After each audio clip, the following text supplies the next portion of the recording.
Welcome to Friday's Thought for the Day. If you haven't already read today's Bible passages, you might like to try Judges 6:25-40 now.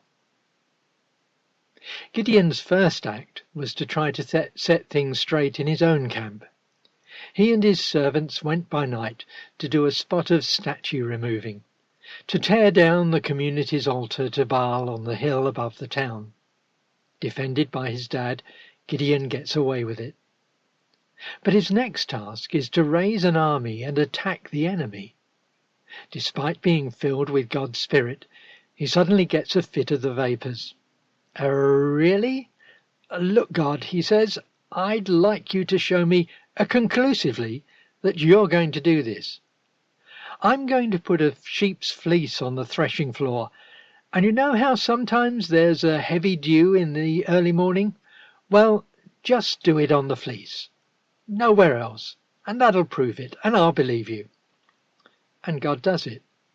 Oh dear, that really wasn't quite what Gideon had in mind. God, I know what I said, but I actually need more proof. Maybe there was a scientific reason for it, or someone tipped a bucket of water over it in the night. Do it the other way round, please.